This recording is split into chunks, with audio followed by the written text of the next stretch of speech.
Good evening. आज आप लोगों को एफबी स्टेन या इसी को जेडन स्टेन बोलते हैं, इसके बारे में जानकारी दूंगा। यूज क्या है और इसको कैसे करना है, इसके रिजल्ट को कैसे समझना है।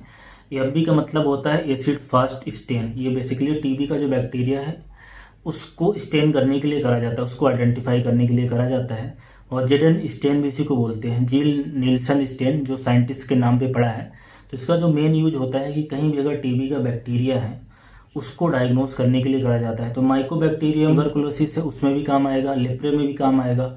दूसरे भी जो माइकोबैक्टीरियम होते हैं दूसरे टाइप के, बोविस वगैरह, उसमें भी ये पॉजिटिव आता है। और नोकार्डिया, ये कुछ ही ऑर्गेनिज्म है जो एफबी स्टेन में स्टेन लेते हैं। तो ये टीबी को पता करने के लिए जांच है। जो इसका स्पेसिमेन है, एक तो फेफड़े की जो टीबी होती है उसमें स्पुटम निकलता है, तो उसमें एफबी स्टेन लग सकता है। या किसी के पेट के अंदर से पानी भरा है, साइटिक फ्लूइड है, फेफड़े के चारों तरफ पानी भरा है, प्लूरल फ्लूइड है, दिमाग के अंदर का फ्लूइड है, सीएसएफ है, साइनोवियल फ्लूइड है, तो इन फ्लूइड में लग सकती है। कहीं से अगर पस निकल रहा है टीबी के कारण, उसमें से हो सकती है। या एफएनएसी से कोई मटेरियल निकाल रहा है, उसमें से एफबी स्टेन हो सकती है। तो बड़ा यूजफुल है ये टीबी को डायग्नोस करने के लिए। स्टेनिंग जो हमें करनी है उसके अगर प्रोसीजर आपको समझाऊं तो इसमें तीन बेसिकली स्टेन होते हैं। तीन है। पहला है कार्बाल फुस्सिन है, शुरू में डालना है, जो रेड कलर देता है। उसके बाद डीकलराइज करना है एसिड एल्कोहल से। और तीसरी चीज है काउंटर स्टेनिंग करना है मिथिलीन ब्लू से। तीन रिएजेंट होते हैं जिनको स्टेप बाय स्टेप समझेंगे। सबसे पहले थोड़ी सी बात करते हैं माइकोबैक्टीरियम ट्यूबरकुलोसिस की। ये ऐसा बैसिलाई होता है राड शेप का। इसकी जो खासियत होती है कि इसकी जो मेम्ब्रेन है उसमें लिपिड की लेयर होती है, वैक्सी लेयर होती है। जो नॉर्मल ग्राम स्टेनिंग होती है, जो बैसिलाई कोकाई दूसरे बैक्टीरिया होते हैं, जो इकोलाई है, स्टेफ या स्ट्रेप्टोकाकस है, जो ग्राम स्टेन लेते हैं वो इसलिए नहीं लेता क्योंकि इनके अंदर लिपिड की लेयर होती है, वो स्टेन इसके अंदर जा नहीं पाता।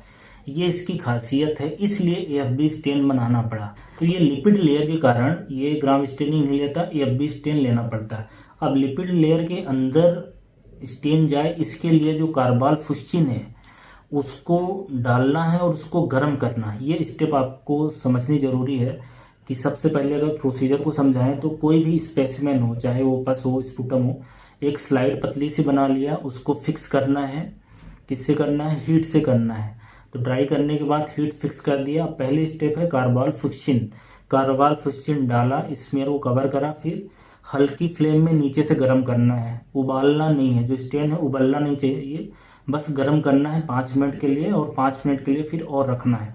तो ऐसा करके 10 मिनट होगा क्या कि जब कार्बाल फुस्सिन को डाल के उबालते हैं तो लिपिड जो लेयर है, मेम्ब्रेन है, इस बैक्टीरिया के अंदर वो कार्बाल फुस्सिन घुस जाता है। और जो रेड कलर का होता है या पिंक कलर का होता है, तो सारा बैक्टीरिया पिंक पिंक हो जाएगा। किसी भी तरह का बैक्टीरिया है, चाहे टीबी का हो, दूसरे बैक्टीरिया है, कार्बाल फुस्सिन डाल के गर्म करने पे सारे रेड हो जाएंगे। अब हमारी आती है दूसरी स्टेप, जिसको बोलते हैं डीकलराइज करना एसिड एल्कोहल से। 3% HCl होता है 95% एल्कोहल में।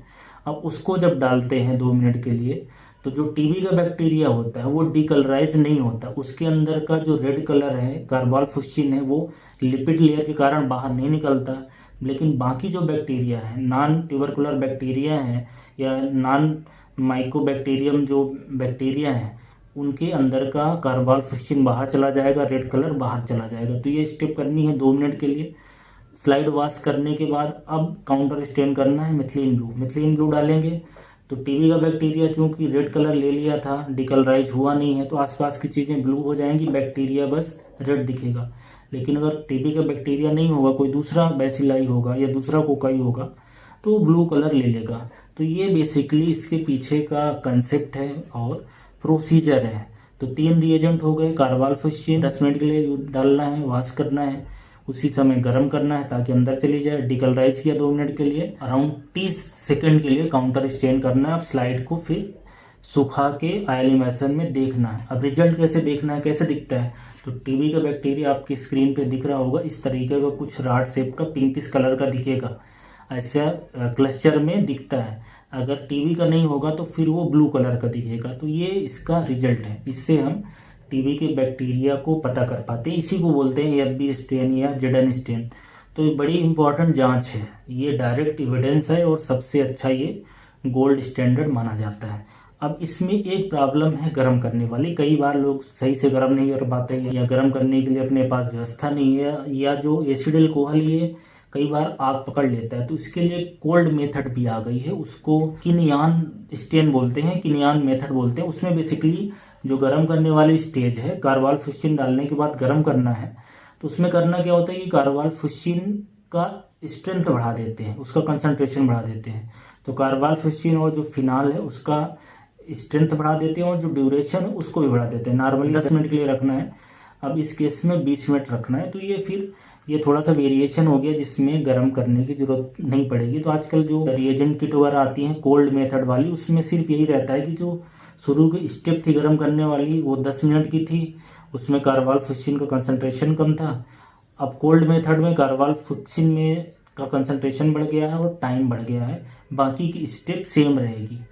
तो ऐसी उम्मीद है कि आपको ये एएफबी स्टेन के बारे में समझ में आई होगी सब चीज़ें।